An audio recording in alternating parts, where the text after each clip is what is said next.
नमस्कार दर्शकों। आज के दिन की शुरुआत एक दुख भरी खबर के साथ हुई। मनोज कुमार साहब, जिन्हें हम भारत कुमार के नाम से भी पुकारते रहे, वो हमारे बीच नहीं रहे। आज दिन भर आपने उनके बारे में काफी कुछ देखा, सुना, पढ़ा होगा। आज शाम को मैं, हमारी सहयोगी हैं आम्रपाली शर्मा, इनको भी आप देखते रहते हैं, हम दोनों ने तय किया कि मनोज कुमार से जुड़े कुछ यादगार किस्से, उनसे जुड़ी कुछ यादगार बातें हम आपको बताएंगे। कुछ ऐसी चीजें भी जो हमारे सामने हुई या उनसे जुड़ी हुई रहीं, तो हम आपको आज उनके बारे में बताना शुरू करें। उससे पहले हम आपको ये भी बता दें कि एक, कहते हैं ना, एक युग का अंत भी हुआ है इनके साथ में। एक ऐसा एरा जो गोल्डन एरा हम कह सकते हैं, हिंदी फिल्मों का गोल्डन एरा था, वो भी उनके साथ खत्म हुआ है। बहुत कम लोग बचे हैं उस एरा के जिनका हम अब जिक्र कर सकते हैं। बहुत बहुत स्वागत है आम्रपाली आपका। जी धन्यवाद उज्जवल। आज सुबह की शुरुआत तो बहुत झटके वाली खबर से हुई। जब मैं सोकर उठा और मैंने देखा कि अरे, और उसके बाद फिर मैं कई सारी बातें याद करने लगा। मैंने तो अपने किस्से कुछ सुनाए हैं दर्शकों को, लेकिन मैं चाहता हूं कि आपने आज किस तरह से मनोज कुमार को याद किया और किन मामलों में आपको लगता है कि मनोज कुमार को याद किया जाना चाहिए अब, खासकर जब वो अलविदा हो गए। उज्जवल, आज सुबह जब ये मुझे खबर मिली और मुझे ऐसे भरोसा नहीं हुआ, क्योंकि मनोज कुमार या दिलीप कुमार या देवानंद, ये ऐसे पर्सनालिटीज, ऐसे फिनोमिना थे हमारे बीच में, जिनका हमें लगता था, हम जर्नलिस्टों को खासकर लगता था कि ये हमेशा रहेंगे, ये हमारे साथ ही रहेंगे, कभी जाएंगे नहीं, क्योंकि इतनी 80+ एज में बहुत अच्छे से जी रहे थे, अच्छी जिंदगी, हेल्दी थे। तो हमें लगता था, हम इनको देखते रहते थे, इनके बारे में सुनते रहते थे इंडस्ट्री के अंदर, तो हमें लगता था ये रहेंगे। तो उनका जाना एक बहुत बड़ा झटका था, तो हमारे लिए स्पेशली, क्योंकि हम इंडस्ट्री के अंदर इन लोगों से इंटरेक्ट करते रहते, इनके बारे में अपडेट लेते रहते हैं, और हम रिपोर्टर थे तो फील्ड पर इन लोगों से, बड़े बड़े स्टार से मिलते रहते थे। तो उनका जाना हमारे लिए एक पर्सनल लॉस जैसा है। हमारे लिए लगता है कि हमारे आसपास का कोई अपना शख्स गया है। और खासकर मनोज कुमार साहब की तो हम उन्हें मनोज कुमार ही कहेंगे, क्योंकि जैसे दिलीप कुमार या देवानंद या राज कपूर कहते हैं, तो हम उन्हें इसी तरह से कहते हैं, क्योंकि जब लेजेंड बन जाते हैं ना, तो हम उन्हें जी कहने की जरूरत नहीं पड़ती, बहुत ऊपर चले जाते हैं। तो उन्हें तो हमें देख के, उनकी फिल्में देख के बड़े हुए हैं हम। जब मेरा जन्म भी नहीं हुआ था, उससे पहले से वो काम कर रहे थे, फिल्में बना रहे थे, तो हमारे लिए तो वो हमेशा से थे और लगातार हमेशा रहेंगे। मुझे याद है उनके साथ एक इंटरेक्शन मेरा 2008 में हुआ था, जिस वक्त आपको भी याद होगा आम्रपाली, ओम शांति ओम के समय किस्सा हो गया था, वो नाराज हो गए थे। तो मेरे साथ जो किस्सा पेश आया वो तो मैंने अपने दर्शकों को बताया है, लेकिन मैं आपसे जानना चाहता हूं, उस दौर में आप भी मतलब रिपोर्टिंग चल रही थी आपकी भी, तो क्या किस तरीके की याद है ओम शांति ओम से जुड़ी, क्योंकि वो तब से ताजा तरीन किस्सा है जो बहुत ज्यादा अखबारों में छाया था। हालांकि इस बात को भी अब कम से कम 17-18 साल हो चुके हैं। उज्जवल, 2007 में ओम शांति ओम जब रिलीज हुई थी, तो मैंने उसके प्रीमियर में देखी, और मनोज कुमार की जो आइकॉनिक पोज थी, जिसपे काफी जोक्स भी किए जाते थे, जो फेस वो हाथों से छुपा लेते थे, उसी फिल्म में फराह खान डायरेक्टर थी, उन्होंने एक हंसाने के लिए इस्तेमाल किया, और फिल्म इंडस्ट्री पर ही वो फिल्म थी। तो उसमें वो जब रितेश देशमुख और शाहरुख खान जब जाते हैं, जूनियर आर्टिस्ट सिनेमा में घुस जाते हैं, तो वो अपना चेहरा छुपाने के लिए हाथों का इस्तेमाल करते हैं, और जो पासपोर्ट और अपने जो आई कार्ड वगैरह दिखाते हैं, उन सब में उनका चेहरा छुपा हुआ था। तो वो सब जानते थे कि मनोज कुमार पर ही एक व्यंग्य था, मजाक, हास्य था। तो जब मैंने वो देखा, और हम सब बहुत हंसे थे सिनेमा हॉल में, फिर मैंने फराह खान को मैसेज किया। तो फिर मेरी उनसे बात हुई, मैंने कहा फराह, सबसे ज्यादा तो वो सीन फनी था, लेकिन कहीं मनोज कुमार नाराज ना हो जाए। तो फरहान ने जवाब दिया कि hope he takes it in light way, in a funny way. मैंने कहा पता नहीं, क्योंकि बहुत सीनियर हैं, इनका कोई भरोसा नहीं किस तरह से लें। और 2-3 दिन बाद वो कंट्रोवर्सी शुरू हो गई, और मनोज कुमार साहब ने बहुत ज्यादा उस पे गुस्सा जाहिर किया, और उन्होंने कहा था कि मेरी पूरे जीवन की सेवा और निष्ठा पर इन्होंने पानी फेर दिया, उसका मजाक उड़ाया है, मेरा मजाक उड़ाया। तो बहुत दुख के साथ उन्होंने कहा था, वो बिल्कुल भी इसे एक्सेप्ट नहीं कर पाए थे, तब ये बहुत ज्यादा हुआ था। और मैं याद दिला दूं कि उसके काफी सालों बाद रणवीर सिंह ने बहुत कुछ सालों पहले, जब ये मनोज कुमार का यही आइकॉनिक पोज, फेस पर हाथ रख के इंस्टाग्राम पे पोस्ट किया था हंसते हुए, और लिखा था कि मैं मनोज कुमार के साथ काम कर रहा हूं, I am working with Manoj Kumar. तो मनोज कुमार जी ने उसे देखा और उसको हंसी में लिया, उससे नाराज नहीं हुए, और वो बोले कि हाँ तुम बहुत फनी हो, मुझे भी हंसी आ रही है, और मैंने तुम्हारी दादी के साथ मैंने पहचान फिल्म में काम किया था। तो पहचान फिल्म में उनकी दादी चांद वर्क थी, इसकी रणवीर सिंह की दादी। तो वो मनोज कुमार के साथ थी, तो उन्होंने उनका जिक्र किया। तो सोचिए कि उनका नजरिया इतने वक्त में कैसे बदला और किस तरह से उन्होंने उसको हंसी में लिया, क्योंकि यंग एक्टर आया था। उनकी दादी में याद दिला दूं, एक और बात बता दूं कि रणवीर सिंह जो खुद को आउटसाइडर आउटसाइडर कहते रहे हैं और उनको इस तरह से प्रचारित किया गया था कि एक बाहर के लड़के को बॉलीवुड में ब्रेक मिला है, तो वो बिल्कुल नहीं था। वो बॉम्बे में ही रहते थे, उनका खानदान बॉलीवुड में था, उनके रिश्तेदार बॉलीवुड में हैं, बड़े बड़े लोगों से जुड़े हुए, और उनकी दादी खुद बॉलीवुड की स्टार थी, ब्लैक एंड व्हाइट सिनेमा की। 1970 में उन्होंने 1940 के दशक की बहुत मशहूर एक्ट्रेस थी, और 1970 में उन्होंने पहचान फिल्म की थी जिसमें उन्होंने मनोज कुमार के साथ काम किया था। तो उनका जन्म यानी 1932 की बॉर्न थी वो। तो मनोज कुमार ने कहा रणवीर सिंह से कि मैंने तुम्हारी बैंड बाजा वारात देखी थी, तो तुम बहुत अच्छा काम करते। तो ये रणवीर सिंह के पोल तब भी खुल गई कि वो आउटसाइडर नहीं है, जो कि बताया जा रहा था कि यशराज के लिए कास्टिंग डायरेक्टर शानू शर्मा के से वो मिलते थे, और शानू ने उन्हें फोन किया कि यशराज फिल्म्स YRF ऐसे कि तुम्हें फिल्म मिल रही है इसकी, तो वो खुश हो गए, जैसे कि वो आउटसाइडर लड़का हो जो स्ट्रगल करके आया हो। इंडस्ट्री के अंदर के आदमी थे, खानदानी बॉलीवुड के आदमी थे। तो ये मुझे याद आ गया ओम शांति ओम के किस्से से। मैं इस ओम शांति ओम वाले किस्से को अपने तरीके से सुनाना चाहूंगा, लेकिन उससे पहले मैं बता दूं दर्शकों को कि सोनम कपूर कजिन लगती हैं रणवीर सिंह की, और अनिल कपूर को ये मौसा कहते हैं। इनकी माँ जो है सोनम कपूर की, वो मौसी लगती है, क्योंकि इनके जो ग्रैंड पेरेंट्स हैं वो आपस में भाई बहन हैं। मतलब सोनम के ग्रैंड पेरेंट और रणवीर के, तो इनका रिश्ता इस तरीके से भी जुड़ता है। ओम शांति ओम वाला किस्सा मैं जरूर सुनाना चाहूंगा।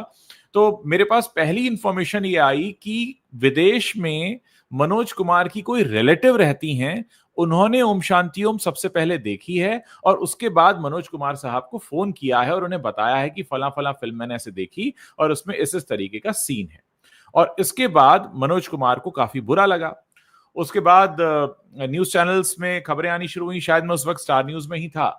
तो हमें कहा गया कि भाई इस तरह से शाहरुख खान से बहुत नाराज हैं मनोज कुमार, और वो बात करना चाहते हैं मीडिया से। तो मुझे याद है, वैसे तो मनोज कुमार का घर जुहू में है, उस वक्त बंगलों में रहते थे, अब शायद वहां बहुत बड़ा टावर खड़ा हो चुका है।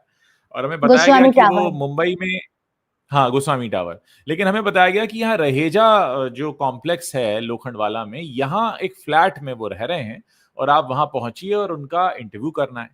तो जिस वक्त हम लोग दाखिल हुए उनके फ्लैट में, तो हमें कहा गया, मुझे लगा कि शायद लिविंग रूम में बैठाएंगे, आमतौर पर यही होता है, तो कहा गया कि नहीं, आप सीधे बेडरूम में चले जाइए।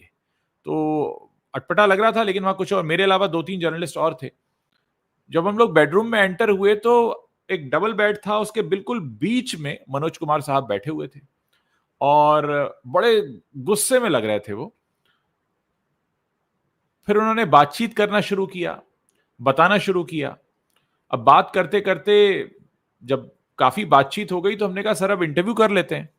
बोले नहीं, इंटरव्यू तो मैं नहीं कर पाऊंगा। अब हमें बुलाया गया इंटरव्यू के लिए, कैमरे के साथ सब तैयार हैं, और वो कह रहे हैं मैं इंटरव्यू नहीं कर सकता, और बात कर रहे हैं हमसे आधे पौने घंटे से, सारी बातें बता रहे हैं। तो कहा कि सर क्यों इंटरव्यू क्यों नहीं करना आपको, कर लीजिए। बोले देखिए मेरे यहाँ आंख के पास इधर कनपट्टी पे वो दिखाते हैं कि एक फुंसी हो गई है और ये अच्छी नहीं लगेगी। तो हम लोगों को लगा कि आप तो सामने से हमें इंटरव्यू देने वाले हैं, साइड में तो कैमरा जाएगा भी नहीं। फिर भी हमने सलाह उनको दी कि सर आप कोई चश्मा या गॉगल लगा लीजिए तो वो छुप जाएगा। बोले हाँ ये विचार तो बहुत अच्छा है, मैं गॉगल लगा लेता हूं और गॉगल लगाकर ही आपको इंटरव्यू देता हूं। फिर उन्होंने घड़ी की तरफ देखा, तब शायद 10:30 बज रहा था। तो उन्होंने कहा देखिए सुबह 10:30 बजे मैं गॉगल नहीं लगा सकता, गॉगल लगाने के लिए कम से कम 12 बजे होना चाहिए। अब हम लोग एक दूसरे का चेहरा देख रहे थे, इतने हमसे सीनियर थे। उस वक्त तो मेरी उम्र आज से भी और 18 साल कम थी, और उस वक्त ये लग रहा था कि इनको क्या हम कहें। तो मुझे याद है कि उन्होंने 2-3 घंटे हमको बैठाया था, और उस दौरान उन्होंने ये भी बताया कि मैं होम्योपैथी प्रैक्टिस करता हूँ। फिर वो सबसे पूछने लगे तुमको क्या प्रॉब्लम है, तुमको क्या प्रॉब्लम है, तुम इतने मोटे क्यों हो, तुम इतने पतले क्यों हो, सबकी हेल्थ पर बात करने लगे, और फिर बताने लगे कि मैं होम्योपैथी प्रैक्टिस करता हूँ। और मुझे अभी भी याद है कि करीब 2-3 घंटा हमसे इधर उधर की बातें करने के बाद उन्होंने इंटरव्यू दिया था। अच्छा, उसके बाद क्या हुआ पता ये चला कि शाहरुख और फरहान ने माफी मांगी है, ये भी आया कि घर आके मांगी है माफी। इसके बाद एक और किस्सा हुआ था कि पहले तो उन्होंने सिविल सूट फाइल किया था, फिर शाहरुख ने माफी मांगी और अदालत में ये फैसला आया कि भाई सैटेलाइट के लिए जब ये फिल्म जाएगी तो सीन को हटा दिया जाए। इसके 6 साल बाद ये फिल्म फिर से जापान में रिलीज हुई और कहते हैं कि जापान में पुराने प्रिंट के साथ रिलीज हो गई। तो मनोज कुमार साहब ने फिर से केस दाखिल किया और शाहरुख खान के बाद फिर से सारी बातें गई। शाहरुख खान ने फिर माफी मांगी और ये कहा कि भाई मेरी गलती नहीं है, लेकिन हाँ डिस्ट्रीब्यूटर ने पुराने प्रिंट के साथ रिलीज कर दिए। तो ये किस्सा उस वक्त काफी लंबा चलता रहा था, लेकिन हाँ उस दिन का मुझे इंटरेक्शन याद है। मुझे उस दिन उनके बारे में 2-3 बातें पता चली थी कि वो होम्योपैथी भी प्रैक्टिस करते थे और उन्हें काफी ज्ञान था और वो सबकी बीमारियां भी बता रहे थे, लेकिन उन्हें इस बात का भी कुछ शायद हम कह सकते हैं फ्रस्ट्रेशन था, या इस बात पर वो खुश नहीं थे। वो एक छोटे से फ्लैट में थे। मैं छोटा सा फ्लैट इसलिए कह रहा हूं क्योंकि मुंबई में फ्लैट छोटे ही होते हैं, तो किसी के मुंह से निकल गया कि सर, हाँ उनका विला था पूरा बड़ा पहले, सर आपके घर में, तो एकदम चिल्लाकर बोले ये मेरा घर नहीं है, ये मेरा घर नहीं है। तो हम लोग शांत हो गए, हमें लगा कि सर आपका ही घर है, हमें तो आपके घर में बुलाया। फिर पता चला कि वो इसलिए कह रहे थे क्योंकि जुहू में उनका बंगलो था, शायद वहां रेनोवेशन चल रहा था या कुछ ऐसा था, तो बहुत टेम्परेरीली उस फ्लैट में रह रहे थे।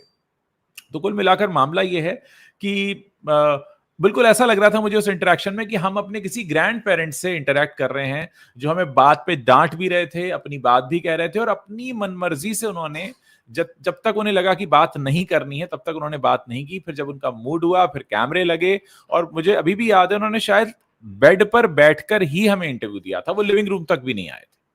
तो ये एक ऐसी याद है उनसे जुड़ी हुई। और बाकी आम्रपाली, आप हम लोग जब लाइव शुरू करने से पहले इंटरेक्ट कर रहे थे आपस में, आपने बताए उनसे जुड़े काफी किस्से, तो हम चाहेंगे कि आप दर्शकों को बताएं अपनी तरह से। उज्जवल, मैं इसी टॉपिक पर ऐड करना चाहूंगी कि अपने फेस को लेकर जो कॉम्प्लेक्स उन्हें हो गया था, तो ये स्टेज जो है हर एक्टर जो स्क्रीन के सामने होता है उसकी जिंदगी में आता है। जब उसकी एज ढलने लगती है और उम्र ढलते वक्त उसका चेहरा बदलता है और उसे स्वीकार करने में बहुत मुश्किल होती है, क्योंकि उसे हमेशा हैंडसम दिखने की आदत रही है स्क्रीन पर। तो मनोज कुमार के लिए भी दौर बहुत मुश्किल था, और ये दौर राजेश खन्ना, दिलीप कुमार सबकी जिंदगी में आया। और हमने तो पर्सनली इंटरेक्ट किया इन सारे लेजेंड स्टार्स से, लिविंग लेजेंड थे तब, तो हमने सुना जाना ऑफ रिकॉर्ड, ऑफ कैमरा, कि वो कितना कॉम्प्लेक्स था उन्हें। तो जो मनोज कुमार को ये कॉम्प्लेक्स आया था अपने लुक्स को लेकर, वो करीब सबसे पहले हाईलाइट हुआ था 1979 में, 1989 में, जब उनकी 2 फिल्में आई थी, क्लर्क और संतोष। तो क्लर्क फिल्म में गाना था, टाइटल सॉन्ग था कि मैं एक क्लर्क हूं, तो उसमें वो अपने चेहरे पर हाथ रख लेते हैं। तो वो पोज वहां से काफी उस वक्त मजाक उड़ा था। कई कॉमेडियंस ने जोक बनाए थे उस वक्त, जो स्टैंड अप कॉमेडियंस थे, जो कैसेट्स बना के बेचते थे। तो उन्होंने कहा कि मनोज कुमार ने पूरी फिल्म में हाथ चेहरे पे रखे हुए हैं, चेहरा छुपा रखा है कि मैं एक क्लर्क हूं। तो कॉमेडियंस ने मजाक उड़ाया था, वो बाद में फिल्म में यूज हुआ है। तो तब वो 50 साल के थे, तो तब उनके लिए वक्त था एक बदलाव का जिंदगी में। तो उस वक्त उन्हें ये कॉम्प्लेक्स आया, तो जो आपको भी जब मिले तो वो अपने इसको स्वीकार नहीं कर पाए थे। और मैं कहूँ कि बड़े जितने भी लेजेंड्स हैं या बड़े स्टार्स हैं, उनकी उम्र ढलने के वक्त उन्हें ये बहुत परेशानी से वो गुजरते हैं। जैसा कि मैंने कहा, मैं आपको एग्जांपल देना चाहूंगी दिलीप कुमार का। तो दिलीप कुमार के घर में गई थी जब सन 2000 में, जब शायद अशोक कुमार साहब की डेथ हुई थी। तो उनके घर गई, आज तक में काम कर रही थी मैं, तो उनके घर गई कि मुझे उनकी इंटरव्यू लेना है। तो उन्होंने कहा कि दादा मुनि के लिए मैं जरूर बोलूंगा। तो जब 1-2 घंटे बाद दिलीप कुमार साहब नीचे आए तैयार होके, तो उन्होंने हम कैमरा सेट कर रहे थे, तो मेरा कैमरामैन सेट कर रहा था, उसे इंस्ट्रक्शन देते रहे वो कि ऐसे करो, लेफ्ट करो, राइट करो, ऊपर नीचे, वो सब कराते रहे 10-15 मिनट। फिर बोला अच्छा लगा दो, ठीक है स्टार्ट करो।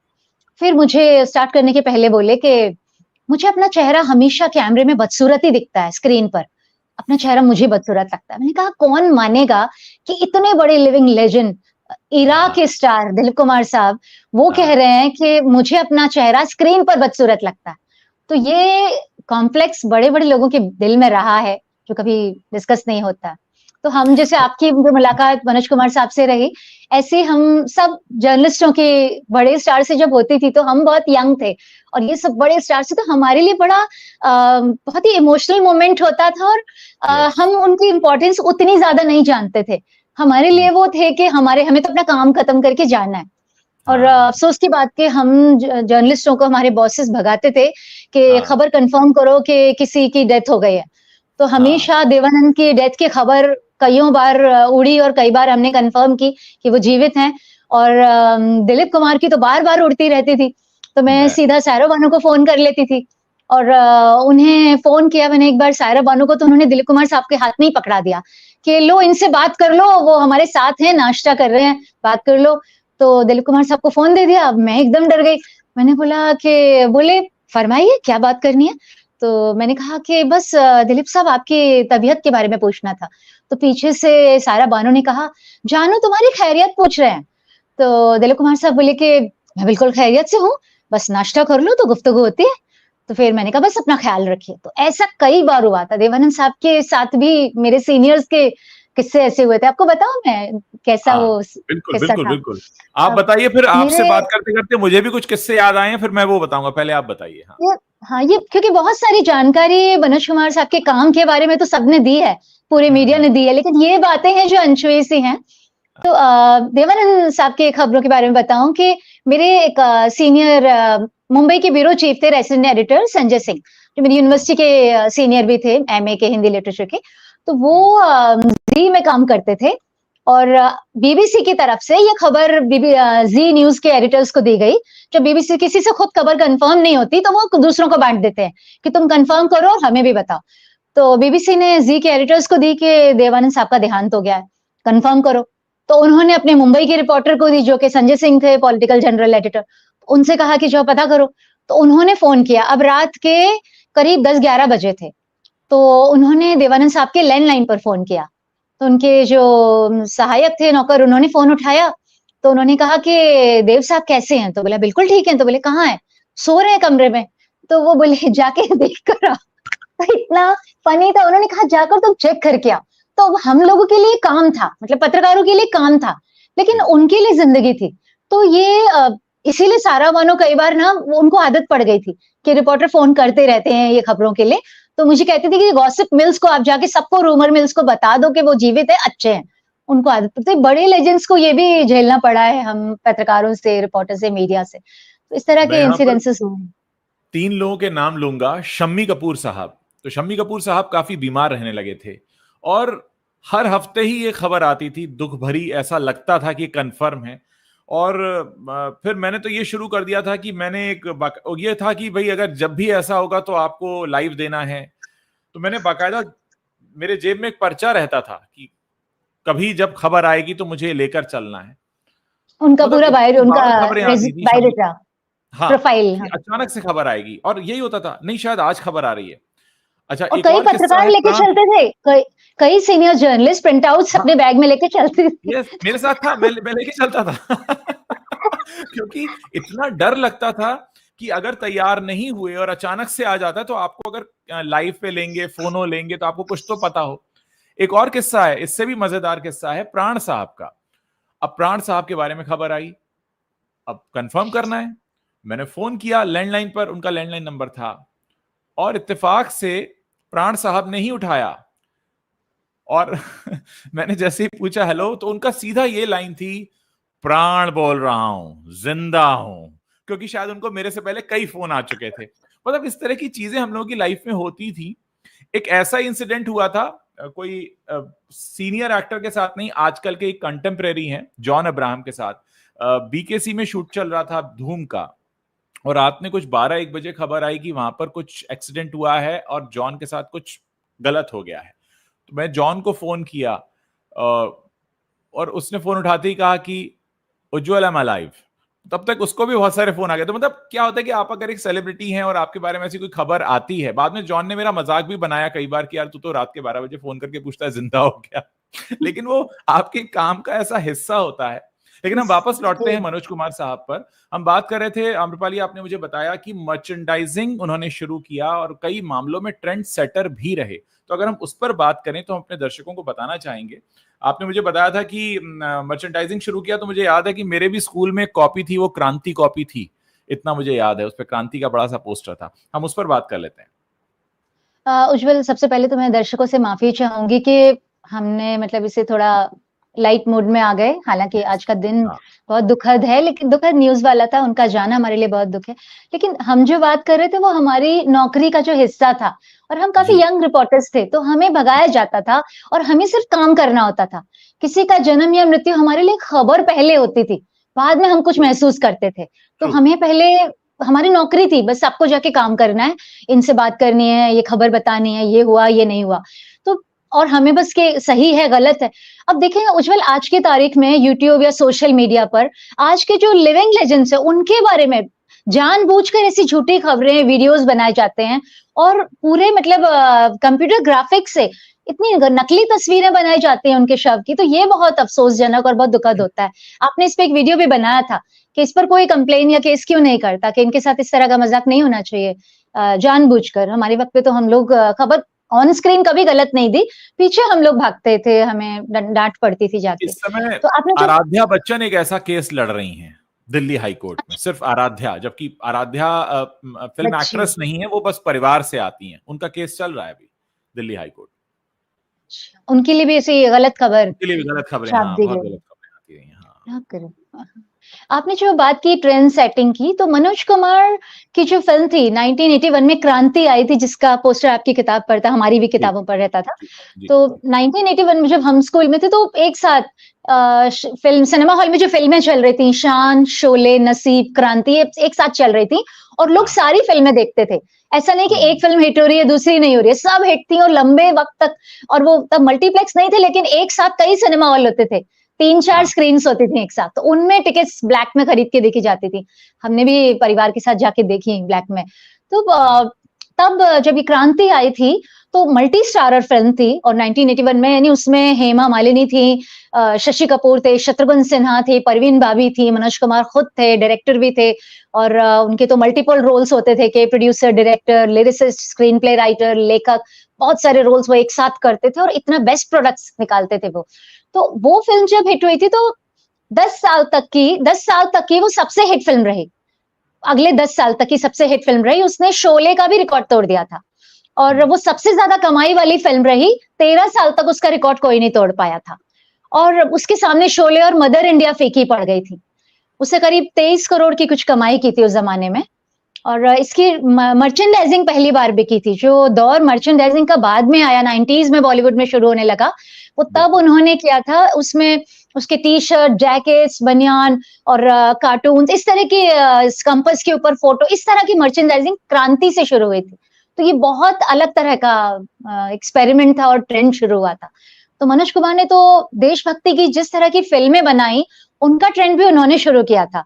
क्योंकि पहले जो देशभक्ति की फिल्में बनती थी वो बहुत सीरियस होती थी, उनमें दुख होता था।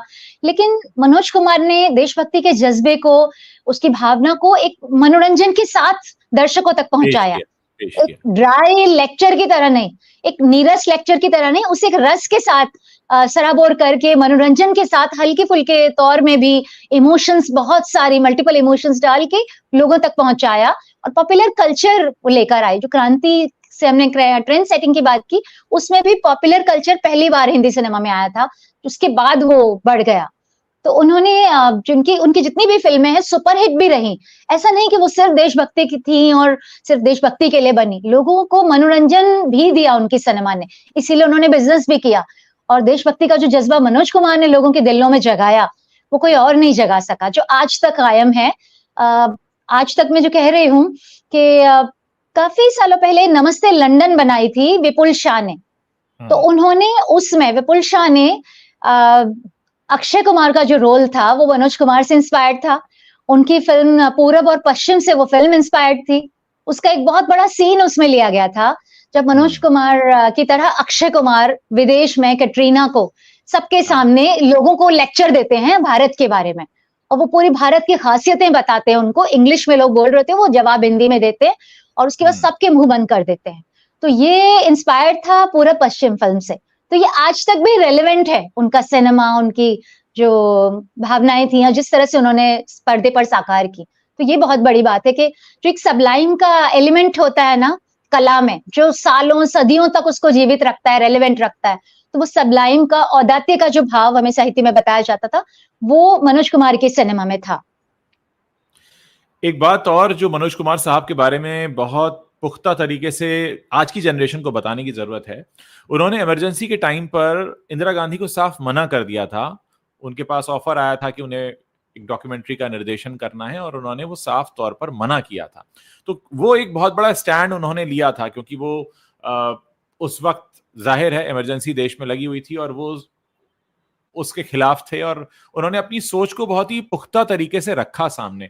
आज के सिनेरियो में शायद ये इतना संभव ना हो पाए, लेकिन उस वक्त एक इन्हीं से जुड़ा एग्जाम्पल ये भी है कि शास्त्री जी के कहने पर वो उपकार जैसी फिल्म बनाते हैं, जबकि उनकी पहली फिल्म थी जो उन्होंने बनाई थी, और वहीं दूसरी तरफ एक प्रधानमंत्री को उन्होंने इनकार भी किया। तो ये कहीं ना कहीं देशभक्ति ऐसा नहीं कि सिर्फ फिल्मों में थी, उनके रग रग में थी, और उनको था अपने देश से प्यार। ऐसा नहीं कि देशभक्ति का मसाला बिक रहा है तो हम ये बना लेते हैं, उनके उनके रग रग में था वो बात। वो बहुत दिल से काम करते थे, वो पैशन था सिनेमा के लिए, और जो उनका फिल्मों का थीम था वो उनके दिल के करीब था, दिल से निकलता था। वो पैसे कमाने के लिए सिनेमा नहीं बनाने आए थे।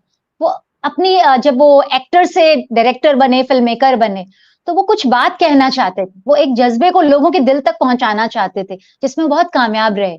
तो जब वो काफी हर्ट हुए थे ओम शांति ओम की बात से, क्योंकि वो बहुत ज्यादा इमोशनल थे अपने काम को लेकर, वो प्रोफेशनल बिजनेसमैन नहीं थे, तो वो दौर ही अलग था उन लोगों का था।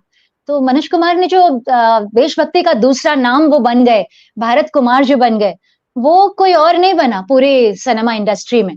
लोगों ने हर किस्म की फिल्में बनाई, मनोज कुमार जैसा कोई नहीं। अब दिलीप कुमार के इतने बड़े फैन थे कि नाम इनका असली जो था वो हरिकृष्ण गिरी गोस्वामी था, लेकिन दिलीप कुमार की एक फिल्म देखते हैं, उसमें उनका नाम मनोज है और वो फिर अपना नाम मनोज कुमार ही रख लेते हैं। ये मतलब और 19 साल की उम्र में कहते हैं उनको पहला ब्रेक मिल गया था, जबकि वो स्टूडियो में लाइट उठाने का उस वक्त काम करते थे, लाइटिंग कराने का। तो कहीं ना कहीं किस्मत भी उन्हें खींच कर लाई थी, उनकी मेहनत तो थी, लेकिन 19 साल की उम्र बहुत छोटी उम्र होती है किसी फिल्म में ब्रेक मिलने के लिए। लेकिन उस वक्त भी कहते हैं ना कि बहुत कुछ था जो ऊपर से लिखा हुआ था, उन्हें क्या कुछ करना था हमारे देश के लिए। उज्जवल, जो आपने कहा कि दिलीप कुमार के नाम पर उन्होंने, रोल के नाम पर उन्होंने अपना नाम बदला था, तो 1949 में फिल्म रिलीज हुई थी शबनम, जिसमें दिलीप कुमार लीड थे। तो उसे उन्होंने कई बार देखा था और वो इतने इम्प्रेस हुए थे कि उस फिल्म में जो दिलीप कुमार का नाम मनोज कुमार था, वो उन्होंने अपना नाम रख लिया। तो अपना इतना ड्रास्टिक चेंज उन्होंने किया, जबकि बाकी जो स्टार्स थे, दिलीप कुमार को भी सलाह दी गई थी कि आप सिनेमा के लिए अपना नाम चेंज करो, जो ज्यादा दर्शकों को पसंद आएगा, लेकिन ये इन्होंने अपनी एक प्रेरणा, स्वतः प्रेरणा से किया था। तो और वो जो आपने कहा कि जब उनके 19 साल की उम्र में उन्हें ब्रेक मिला था, तो 1957 में एक फिल्म थी, फिल्म स्टूडियो में बन रही थी, उसका नाम था फैशन, उस जमाने की फैशन थी वो। उसमें प्रदीप कुमार और माला सिन्हा लीड रोल में थे। तो उस फिल्म के लिए असिस्टेंट या एक वर्कर की तरह, हमाली की तरह कहें, कि वो मनोज कुमार काम कर रहे थे। उनकी शुरुआती नौकरी थी, तो सामान इधर से उधर उठा के रखना, कुछ भी सामान ले जाना उठाना, वो काम कर रहे थे। और जब स्टार आता था, उसके जस्ट पहले कैमरे के लिए जब लाइट टेस्टिंग होती थी, तो उन्हें खड़ा कर दिया जाता था और उनके चेहरे पर लाइट डाल के चेक किया जाता था कि ठीक आ रही है, चलो अब हटाओ इसको, स्टार आ रहे हैं, शॉट दें। तो मनोज कुमार इतने अट्रैक्टिव पर्सनैलिटी के मालिक थे, इतने हैंडसम, 6 फीट 1 इंच की उनकी हाइट थी और इतनी स्मार्ट पर्सनैलिटी, फिट और हैंडसम। तो वो स्क्रीन कैमरे के सामने आए लाइट में, तब उनके डायरेक्टर से नजरअंदाज नहीं हो सके। वो उन्हें लगा इसे तो कैमरे के सामने होना चाहिए। तब उन्होंने 19 साल के उस मनोज कुमार को अपनी फिल्म में पहला ब्रेक दिया था एज एन एक्टर, और उन्होंने बहुत ही बूढ़े 60-70 साल के भिखारी का रोल किया था।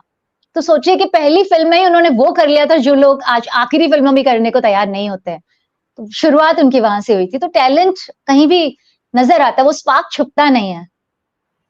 एग्जैक्टली और कहीं ना कहीं उन्होंने बहुत सारी आने वाली पीढ़ियों को प्रेरणा ही दी है कि आप जरूरी नहीं है कि आप एक सिर्फ मसाला एंटरटेनर फिल्म ही बनाएं, आप आम आदमी से जुड़ी फिल्में भी बना सकते हैं। रोटी कपड़ा और मकान उनकी जिस तरह की फिल्म थी, उस वक्त की जो समस्याएं थी, इनफैक्ट उस वक्त की क्या हम कहेंगे, आज की भी वो समस्याएं हैं।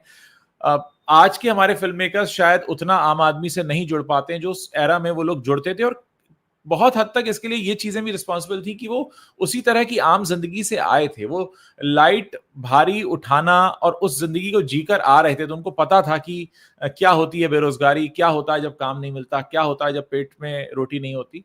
तो कहीं ना कहीं उस एक्सपीरियंस को वो लोग लेकर भी आते थे और इसीलिए आम जिंदगी से जुड़ी फिल्म भी बना पाते थे। और मैं उपकार के बारे में एक बात कहना चाहूंगा, आज भी कोई राष्ट्रीय पर्व अधूरा है बिना, मतलब 26 जनवरी हो, 15 अगस्त हो, मेरे देश की धरती बजेगा। और उनकी फिल्मों में अगर म्यूजिक की बात करें तो हर फिल्म का म्यूजिक कितना अच्छा है कि आज भी हम उसे सुनते हैं और वो हम उससे रिलेट भी कर पाते हैं, उस म्यूजिक को हम एंजॉय भी कर पाते हैं और कहीं पर भी वो आउटडेटेड नहीं लगता। मुझे लगता है आज से 25 साल बाद, 50 साल बाद भी मेरे देश की धरती उसी तरह से हमें हमारे अंदर देशभक्ति की भावना को जगाएगा जैसा कि आज से 50 साल पहले होता था। तो ये भी इसकी खूबसूरती है। उज्जवल, उन्होंने जो आपने कहा कि देशभक्ति की फिल्में बनाई, तो एक आम आदमी की तरह सोचा, क्योंकि वो एक-एक सीढ़ी चढ़कर आए थे और भारत हाँ। की विभाजन के बंटवारे की पीड़ा को उन्होंने झेला था, उनके परिवार ने झेला था। वो पाकिस्तान से माइग्रेंट होकर आए थे और वो भी हम बताएँगे घटना कैसे हुई थी, कैसे भारत आए थे। लेकिन जो आपने कहा कि वो एक आम आदमी से जुड़े हुए थे, तो यही उनका किरदार था, यही उनका कैरेक्टर था कि उन्होंने इंदिरा गांधी जैसी प्राइम मिनिस्टर से पंगा ले लिया था, अगर कहें आज की भाषा में। तो आज के दौर में देखिए जो फिल्म एक्टर्स हैं, स्टार्स हैं, वो क्या करते हैं? प्रधानमंत्रियों और सरकार, सत्ता की जो पार्टी होती है, उसकी चमचागिरी भी करते हैं, उसकी पीआर करते हैं, उनका प्रमोशन करते हैं, उनकी नीतियों पर आधारित फिल्में बनाते हैं, जिससे कि उन्हें पद्मश्री मिले, पद्म भूषण मिले, भारत रत्न भी मिल जाए। तो वो उनके गुड बुक्स में आना चाहते हैं। और मनोज कुमार ने इंदिरा गांधी को चैलेंज कर दिया था, तो इंदिरा गांधी ने नाराज होके उन्होंने उनकी फिल्म शोर को बैन कर दिया था। और उसके बाद इंदिरा गांधी की तरफ से उन्हें ऑफर मिला था एक फिल्म बनाने का, जिसे उन्होंने रिफ्यूज कर दिया था। तो ये कैरेक्टर एक स्वतंत्रता सेनानी जैसे ही व्यक्ति का हो सकता है और मनोज कुमार एक फ्रीडम फाइटर के जैसे ही थे। वो एक फ्रीडम का जो स्ट्रगल था वो कई लेवल्स पे हुआ था, सबने अपने लेवल पे किया था। तो मनोज कुमार जब आए, जब फिल्मों में आए और जब फिल्में बनाने लगे, तब उन्होंने जो आजादी का जो दिया, तो आजादी के बाद भी जो उन्होंने संदेश दिया, वो उस देश के लिए जज्बे को जगा के बचा के रखने का था। और जो आपने कहा उनकी फिल्मों के गाने लोकप्रिय हुए, तो महेंद्र कपूर उनके खास आवाज थे। और उनके बेटे रोहन कपूर ने कहा है कि जब मनोज जी का देहांत हुआ, तो ये खबर मेरे लिए ऐसी थी कि मेरे पिताजी का दोबारा देहांत हुआ है, ऐसा लगा। तो वो परिवार से इस तरह जुड़े रहे थे। तो महेंद्र कपूर को जो पहचान भी मिली है देशभक्ति के गानों की, वो मनोज कुमार की सिनेमा से मिली है, फिल्मों से मिली है। और आपने उपकार का जिक्र किया, तो उपकार में प्राण का जो रोल था, प्राण पर भी उन्होंने एक उपकार किया था। प्राण पहले नेगेटिव रोल्स के विलन थे, सबसे हैंडसम स्मार्ट विलन थे हिंदी सिनेमा के, रहमान के बाद। और वो बहुत ही नेगेटिव उनकी इमेज बन चुकी थी कि वो प्रेमियों को अलग करते हैं, जुल्म करते हैं, ठाकुर की तरह बिहेव करते हैं और गरीबों पर जुल्म करते हैं, हक छीन लेते हैं। तो उस उपकार में जब उन्होंने एक पॉजिटिव रोल किया, मनोज कुमार ने उन्हें पॉजिटिव रोल में कास्ट किया, तो वो एक बहुत बड़ा रिस्क था। एक विलन को एक बहुत पॉजिटिव रोल में उन्होंने कास्ट किया, जो कि बहुत ही जेन्युइन डायरेक्टर कर सकता है। तब सबने कहा था प्राण साहब से कि आप अब हमें अच्छे लगने लगे हो, और उनके लिए पॉजिटिव वेव फैली थी फैंस में और सबको बहुत मतलब इमोशनल हो गए थे प्राण साहब को लेके कि वो जो गाना था कसमें वादे यार वफा सब वादे हैं, वादों का क्या। मैं उस गाने का जिक्र करना चाहूंगा कि आज भी वो जिंदगी की फिलॉसफी को बताता है और आप उससे किसी भी युग में, किसी भी एरा में सुन लें, आप कहेंगे कि हाँ, ये जो लाइनें कही गई हैं, ये हम इससे रिलेट भी करते हैं और शायद यही अंतिम सच है। और सबसे बड़ी और खूबसूरत बात यह है कि कितने साल बीत गए, 67 से आज हम 2025 में बैठे हैं। आज भी अगर उपकार आप फिल्म देखेंगे या उसके गाने सुनेंगे, ऐसा नहीं लगेगा कि पहली बार किसी ने ये फिल्म बनाई है। वो उनके लिए पहली फिल्म थी, चार उन्हें फिल्म फेयर अवार्ड मिले थे। इसी चीज से मुझे एक और चीज याद आ रही है बात करते करते कि उन्हें सिर्फ पद्मश्री पुरस्कार तक ही नवाजा गया, पद्म भूषण, पद्म विभूषण अभी तक नहीं दिया गया। अब तो हो सकता है अब शायद ऐलान हो जाए या लोग अगर मांग करें तो। लेकिन आप सोचिए कि एक शख्स जिसका नाम ही अपना बदलकर भारत कुमार हो गया, हमने उन्हें सिर्फ पद्मश्री तक से ही सम्मानित किया, उन्हें पद्म भूषण। और देश में कितनी सरकारें बदल गई, हम किसी एक सरकार की बात नहीं कर सकते, बहुत सी सरकारें बदली हैं, लेकिन मेरे ख्याल से 90s में उन्हें पद्मश्री मिला था, 91 या 92 में। उसके बाद से इतने साल बीते और किसी ने याद नहीं किया, जबकि हर नेशनल फेस्टिवल पर उन्हें याद किया जाता है उनके गानों और उनकी फिल्मों के जरिए। कई बार जो पुरस्कार होते हैं उन्हें अपना सम्मान बचाने के लिए सम्मानित करना पड़ता है योग्य लोगों को। तो ये अब होने वाला है शायद कि जो बड़ा कोई मरणोपरांत जो दिया जाता है, वैसा कोई पुरस्कार दिया जाएगा जिससे कि उस पुरस्कार की सम्मान की रक्षा हो सके। तो दादा साहेब फाल्के अवार्ड उन्हें दिया गया था, जो इंडस्ट्री का सबसे बड़ा अवार्ड है। भारतीय सिनेमा के, हिंदी सिनेमा के जो जनक थे, उन्होंने हिंदी क्या आप कहेंगे, पूरे भारतीय सिनेमा के, तो दादा साहेब फाल्के उनका जो इंडस्ट्री का सबसे बड़ा सम्मान है वो तो उन्हें दिया जा चुका है, लेकिन देश का जो सम्मान है, जिन्होंने देश के लिए अपना जीवन समर्पित कर दिया, उस तरह का सिनेमा दिया, उन्हें वो सम्मान नहीं मिला। और जो आपने कहा कि उनकी फिल्म आज भी देखो, उनके गाने या उनकी फिल्में आज भी रेलेवेंट है, तो वही सबलाइम का जो एलिमेंट होता है, जो कालजयी रचनाएं होती हैं साहित्य की, कला की, वो हमेशा संगत रहती हैं, हमेशा रेलेवेंट रहती हैं, तो आज फ्रेश रहती हैं, रिलेटेबल रहती हैं, तो उनका सिनेमा आज भी इसीलिए कनेक्ट करता है, आज की जनरेशन को भी कनेक्ट करता है। तो ये उनमें एलिमेंट था। उनके बचपन का भी वो किस्सा है ना कि 10 साल की उम्र थी और माँ उनकी और छोटा भाई एडमिट थे, बंटवारे का वक्त था, और किस तरीके से उन्होंने एक्शन लिया इस बात पर कि उनकी माँ और उनके भाई का ख्याल नहीं रखा जा रहा था। बाद में उनके भाई की मृत्यु भी हुई। तो वो किस्सा भी हम चाहेंगे, आम्रपाली एक बार आप सुनाइए, बताइए मुझे। आप बता रही थी कि किस तरीके से उन्होंने एक्शन दिखाया था उस बार 10 साल की उम्र में भी। ये उनकी पर्सनैलिटी इससे पता चलती है कि बचपन से कैसी थी, कितनी हिम्मत और कितनी स्ट्रॉन्ग पर्सनैलिटी थी, उनमें डिटर्मिनेशन था। तो उनका जन्म 24 जुलाई 1937 का है। तो पाकिस्तान में जो एबटाबाद एक जगह है, जो खैबर पख्तूनख्वा प्रांत में आती है, तब वो अविभाजित भारत में थी। और उसमें जब वो गुलाम था भारत, यानी 10 साल उन्होंने गुलामी के देखे। तो 1947 तक वो पाकिस्तान में ही थे और बंटवारे के बाद वो भारत हुए, उसमें भी एक घटना थी, इसलिए उन्हें आना पड़ा। तो जब वो वहां उनकी माँ बीमार थी और उनका छोटा भाई का जन्म हुआ था, 2 महीने का था, तो माँ और उनका भाई हॉस्पिटल में एडमिट थे। और एबटाबाद की मैं बता दूं इस घटना से पहले कि एबटाबाद क्यों चर्चा में आया था। हम सब जो जानते हैं कि पाकिस्तान के एबटाबाद में जो आर्मी मिलिट्री एकेडमी के करीब है, वहां ओसामा बिन लादेन छुपा हुआ था, जिसे अमेरिका ने सर्जिकल स्ट्राइक करके उसे मारा था। तब वो शहर, वो जगह चर्चा में आई थी, तो वो इसलिए हम जानते हैं। तो वहां उनका जन्म था। और जो मैंने बात की कि उनको भारत किस तरह से आए, माइग्रेंट क्यों हुए वो, तो जब 1947 का वक्त था और उनकी माँ और छोटा भाई हॉस्पिटल में एडमिट थे। उनका भाई कुक्कू था, छोटा 2 महीने का था, और हॉस्पिटल में तब दंगे भड़क गए थे बाहर, पूरे भारत पाकिस्तान जो भी बंटवारा हुआ था। तो उस वक्त हॉस्पिटल में सारे डॉक्टर और नर्स डरे हुए थे। तो जब भी सायरन बजता था, सारे नर्स और डॉक्टर्स अंडरग्राउंड हो जाते थे। लगता था कि फसाद होने वाला है और हमला हो सकता है, कुछ भी हो सकता है, तो सारी लाइट्स वाइट्स बंद कर दी जाती थी। तो वो वक्त में मनोज कुमार का भाई बिना इलाज के हॉस्पिटल में गुजर गया, उसका निधन हो गया, कुक्कू उसका नाम था। तो वो बहुत दुखी हो गए, बहुत डिस्टर्ब हुए और देखा कि माँ की हालत बहुत खराब है और उन्हें लगा कि उनकी माँ की जान भी न चली जाए बिना इलाज के। तब उनको गुस्सा आया और वो नीचे पहुंचे बेसमेंट में, जहां डॉक्टर और नर्स छुपे हुए थे। उनकी उम्र थी 10 साल। उन्होंने एक डंडा उठाया और नर्स और डॉक्टर्स को पीटना शुरू किया। इतना छोटा सा बच्चा डॉक्टर नर्स पे टूट पड़ा, क्योंकि उसे गुस्सा आया कि आप मेरी माँ की जान बचाओ, मैं कुछ नहीं जानता।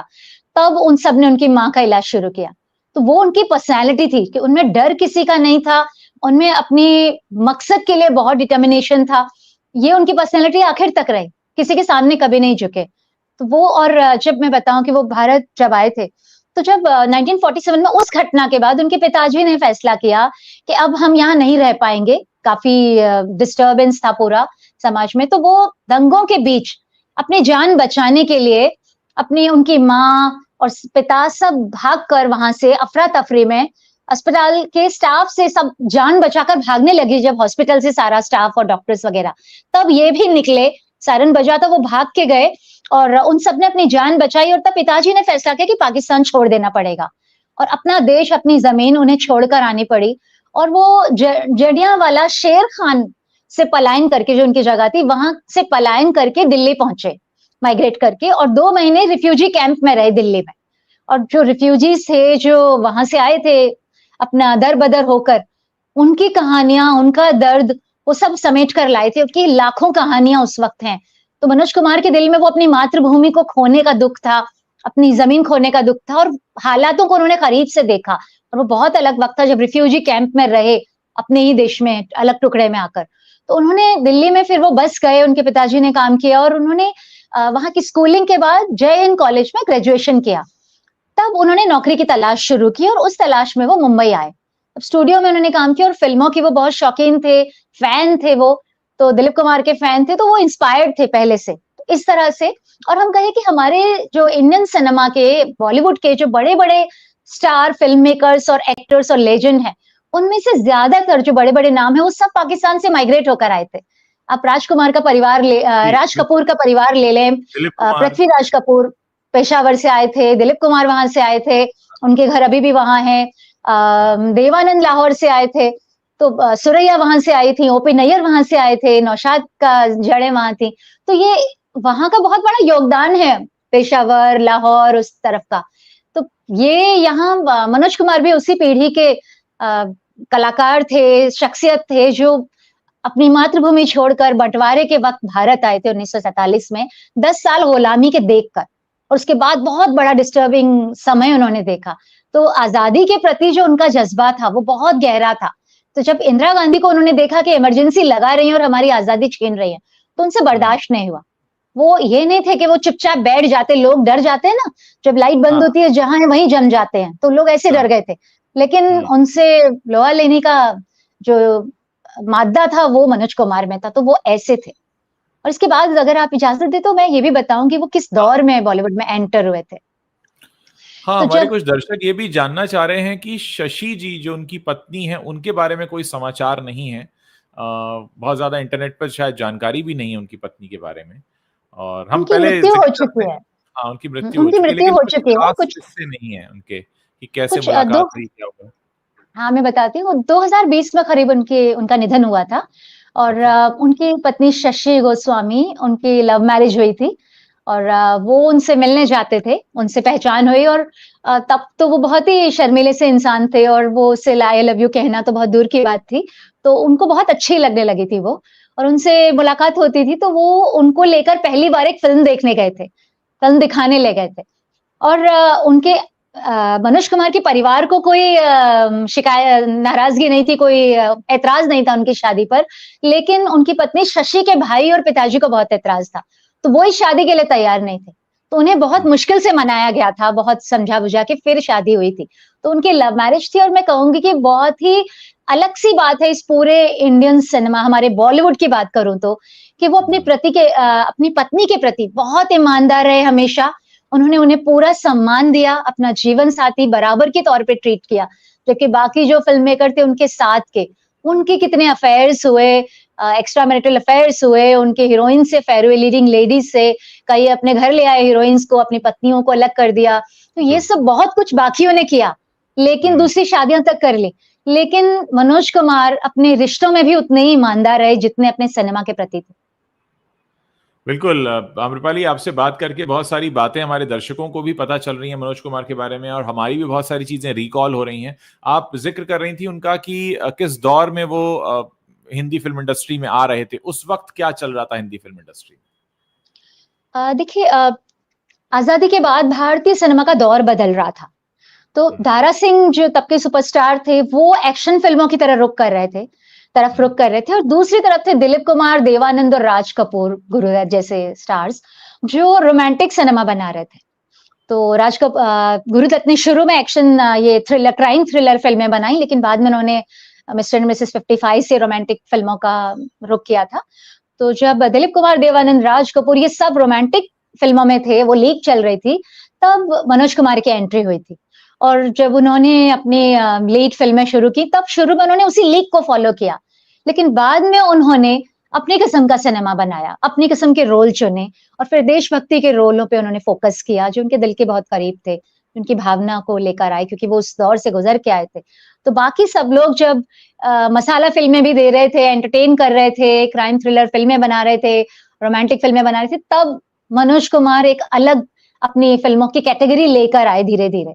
उन्होंने शहीद भगत सिंह पर फिल्म बनाई थी शहीद, तब धीरे-धीरे उन्होंने फुल फोकस किया देशभक्ति की फिल्मों पर। तो उन्होंने फिर रोटी कपड़ा और मकान, और उसके बाद 80s में क्रांति, इस तरह का सिनेमा की लीग को फॉलो किया, अपनी लीग खुद बनाई उन्होंने। तो मैं आपको कोट करना चाहूंगी कि उन्होंने सर्वेश्वर दयाल सक्सेना की शायद ये कविता है, या केदारनाथ सिंह की, मैं भूल रही हूँ, कि लीग पर वो चले जिनके कदम दुर्बल और हारे हैं, हमें अपनी यात्राओं से बने दुर्गम अगम पथ प्यारे हैं। तो अपना रास्ता खुद बनाने वाले, अपनी लीग खुद तय करने वाले मनोज कुमार एक स्टार थे, एक्टर थे, फिल्म मेकर। वाकई कहते हैं ना, किसी भी कलाकार के लिए सबसे ज्यादा इंपॉर्टेंट बात होती है उसकी ओरिजिनलिटी, क्योंकि कला जब आप खुद को एक्सप्रेस कर रहे हैं या अपने किसी माध्यम से एक्सप्रेस कर रहे हैं, उसमें ओरिजिनलिटी अगर मौलिकता है तो वो फिर एक अलग स्तर तक जाती है। चाहे गायन हो, नृत्य हो, अभिनय हो, लेखन हो, इनमें जितनी मौलिकता होगी उसका वो उतना ही दीर्घजीवी भी होता है, उतना लंबे समय तक भी चलता है, उतना पहचान भी बनाता है, लोगों को उसमें रस भी आता है, क्योंकि लोगों को वो सिर्फ आपके पास ही मिलता है। उज्जवल, आर्ट की बात करें ना, तो आर्ट या सिनेमा आपके पॉइंट ऑफ व्यू के बारे में है, कि आपका जो पीओवी है, किस नजरिए से आप देखते हैं किस चीज को, वो और उसी नजरिए से लोगों को दिखा पाते हैं, वही कला है। तो साहिर लुधियानवी जो मेरे फेवरेट शायर थे, उनके एक शेर को मैं कोट करना चाहूंगी, कि उन्होंने कहा था कि ले दे के एक नजर ही तो है अपने पास, क्यों देखें जिंदगी को किसी की नजर से हम। तो उन्होंने कहा था, तो ये जो नजरिया है ना, यही कलाकार का अपना होता है, इसीलिए वो अलग होता है बाकी सबसे, अपना स्टाइल, अपना कहने का अंदाज, अपनी सोच। तो ये मनोज कुमार का बिल्कुल अलग था, और बाकी कई लोग जो कॉपी करते हैं वो कॉपी की तरह ही भुला दिए जाते हैं, तो वो ओरिजिनल थे। और कि आजकल लोग कहते हैं ये इस तरह का सिनेमा बन रहा है, चलो हम भी एक ऐसा सिनेमा बना लेते हैं, फिर उसमें मौलिकता नहीं है ना, फिर आप किसी को कॉपी कर रहे हैं, आप किसी के पीछे जा रहे हैं। आप भेड़ चाल है, भेड़ चाल, जो एक भेड़ कूदती है तालाब में, सब कूद जाती हैं। तो आज बॉलीवुड का ये हाल इसलिए है ना, क्योंकि अपना जो ओरिजिनल थॉट ही नहीं है। और मैं बड़ा कोट कर रही हूँ आज, मुझे माफ कीजिएगा। बॉलीवुड के बारे में जो हमेशा आप कहते हैं ना, कि बॉलीवुड में ओरिजिनल चीजें नहीं बन रही हैं, इधर की रीमेक, उधर की कॉपी, उधर की उठाई। तो एक बहुत अच्छी बात कही थी, सरफरोश फिल्म थी जॉन मैथ्यू मथान की, जिसमें आमिर खान स्टार थी। तो उसमें नसीरुद्दीन शाह विलन के रोल में थे, और वो शायर और गजल गायक के रोल में थे। तो वो उसमें एक लाइन कहते हैं, उन्होंने कहा था कि उनसे किसी ने पूछा उसमें फिल्म में कि आजकल वैसी शायरी क्यों नहीं हो रही, तो उन्होंने कहा कि ये दौर शायरी में तसव्वुर की कंगाली का दौर है। तो वही बात ना आज बॉलीवुड पर साबित होती है, कि आज बॉलीवुड में तसव्वुर की कंगाली का दौर है, सोच की, ख्याल की, गहराई की कंगाली का दौर है। तो बॉलीवुड के पास अपनी सोच, ख्याल, कहानी कुछ भी नहीं है अपना, इसीलिए वो इधर उधर से भाग के उठा के ला रहा है। तो वो जो लाइन मुझे इधर याद आ गई उनकी बात। मेरा ये व्यक्तिगत रूप से मानना है आम्रपाली, कि जो भी कलाकार होता है, फिर उसमें कोई भी कला है, वो उस परमात्मा के बड़े नजदीक होता है, तभी वो कलाकार बन पाता है। फिर चाहे गायन हो, नृत्य हो, अभिनय हो, कुछ भी हो, लेखन हो। और वो एक आपको ऊपर वाले ने एक ऐसा मौका दिया है कि आप खुद को व्यक्त करें बिल्कुल उसी अंदाज में जैसे कि आप देखते हैं, सोचते हैं, जो आपकी विद्या बुद्धि जो आपको मिला है ऊपर से। और उसमें भी अगर आपने मिलावट कर दी तो वो सबसे बड़ा अपराध है, क्योंकि आप तो उसकी दी हुई चीज में मिलावट कर रहे हैं। वो मिलावट फिर माफी के काबिल नहीं होती। वो हमने मिलावट हाल ही थोड़े में, वक्त के लिए पैसा कमा सकती है, थोड़े वक्त पैसा कमा लेती है, लेकिन आगे चुक जाती। असल में क्या है कि अगर आप ऐसे देखें, देखिए पैसे की तो सबको जरूरत है, कोई ऐसा नहीं इसको पैसे की जरूरत नहीं है, लेकिन कला का मकसद सिर्फ पैसे कमाना नहीं हो सकता। कला अगर मिली है तो कुछ उसमें संदेश भी है, कुछ उसमें आपको एक कुछ देकर भी जाना है, सोसाइटी को, समाज को देके जाना है, जो सही मायने में मनोज कुमार साहब देकर गए। कितने समय से उन्होंने फिल्में नहीं की थी, लेकिन लोग आज भी उनको याद कर रहे हैं। और जब भी देशभक्ति का त्योहार आता है 15 अगस्त या 26 जनवरी, या जब भी सरहद पर कुछ कोई शहीद होते हैं हमारे सैनिक, या कोई हमला होता है, हमेशा मनोज कुमार के गाने याद किए जाते हैं, उनकी बातें की जाती हैं, और वो उनकी फिल्में याद आती हैं। तो वो जाके सैनिकों से मिलते भी थे, तो वो उन्होंने हमारी सेना तक को प्रेरणा दी है देशभक्ति की। तो सोचिए, जिनका मकसद है, तो वो एक अलग तरह के सैनिक थे। सिनेमा में वो आजादी को कायम रखने वाले सैनिक थे, उसके जज्बे को बरकरार रखने वाले एक कलाकार थे, सिपाही थे। बहुत बहुत शुक्रिया आम्रपाली, आपने समय निकाला, बहुत डिटेल में मनोज कुमार साहब के बारे में बात की, और हमने कई सारे किस्से दर्शकों को सुनाए। आज की पीढ़ी के लिए एक हमारी जिम्मेदारी भी बनती है कि हम जो यंगस्टर्स हैं, आज जो 10, 12, 15 साल के बच्चे हैं, उनको भी इन कलाकारों के बारे में जानकारी मिलती रहे। ये हमारा भी एक छोटा सा रिस्पॉन्सिबिलिटी का एरिया है कि हम उनके बारे में बात करते रहें। बहुत सारे दर्शक बता रहे हैं कि कहीं पर बात नहीं हो रही है ज्यादा यूट्यूब चैनल्स पर मनोज कुमार साहब के बारे में, तो लगता है कि हमने इस जिम्मेदारी को निभाने की कोशिश की है। और आम्रपाली, आप भी अपने प्लेटफॉर्म पर काफी कुछ करती रही हैं, आगे भी करते रहिए। बहुत सारे दर्शक आपको भी वहां देखते हैं। बहुत बहुत शुक्रिया समय निकालकर हमसे बात करने के लिए, और एक ही प्रार्थना करेंगे कि ईश्वर उनकी आत्मा को शांति दे, और जो परिवार शोक संतप्त है उनके साथ हमारी संवेदनाएं। और हम बिल्कुल ये कह सकते हैं कि हिंदुस्तान से तो भारत कुमार कभी कहीं नहीं जाएंगे, वो सबके दिलों में रहेंगे, हमेशा रहेंगे। और मुझे लगता है कि आज के दिन अगर हम श्रद्धांजलि उन्हें देना चाहते हैं, तो हम उनसे उनकी उस भावना को सीखें जो देशभक्ति की सच्ची भावना उन्होंने सिखाई, हर किसी को वो देकर गए। उज्जवल, आपको एक और बात मैं ऐड कर दूं कि बिल्कुल, अगर बिल्कुल। फिल्म पैसे के लिए बनानी है, तो फिर कोई भी बिजनेस कर सकता है आदमी। शेयर ब्रोकर बन सकता है, बिजनेस कर सकता है, मार्केट में दुकानें खोल सकता है, शॉपिंग स्टोर खोल सकता है। अगर फिल्म बनाने आया है, तो कला के लिए ही आया है। और वी शांताराम को मैं अक्सर कोट करती हूँ कि उन्होंने कहा था कि cinema is 90% business and 10% art, ये कहा था उन्होंने, क्योंकि वो बहुत सारा पैसा उनमें इन्वेस्ट करना पड़ता है एक फिल्म बनाने के लिए। लेकिन अगर उसमें वो 10% नहीं है, तो वो 90% बेकार है पूरा। फिर वो उसका हाल सिकंदर जैसा ही होता है। वो है ना, 90% 10% मिसिंग है, तो 90% का हाल ये हुआ। तो ये हमें समझने की जरूरत है। तो मनोज कुमार साहब को आज हमने याद करके कि अपनी यादें भी ताजा की, और नए सिरे से सोचा, और शायद हमारी फिल्म इंडस्ट्री भी सोचे कि कितनी हमें उनकी जरूरत है, आज कितनी सीखने की भी जरूरत है।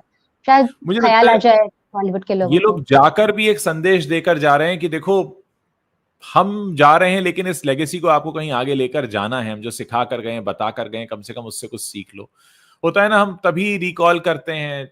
बड़े दुख की बात है, पिछले 4-5 सालों में हमने याद नहीं किया था, कम से कम मैंने तो नहीं किया था। इस मौके पर याद किया उन्हें, लेकिन कोशिश करेंगे कि उनसे कुछ सीख सकें और आने वाली पीढ़ी को सीखने के लिए प्रेरित कर सकें। बहुत बहुत शुक्रिया आम्रपाली। उज्जवल, चाहे हमने उनके बारे में बात न की हो, लेकिन वो हमारे दिल में हमेशा रहे हैं। मनोज कुमार का ख्याल हमारे दिल से कभी जाता नहीं है, वो हमेशा रहता है।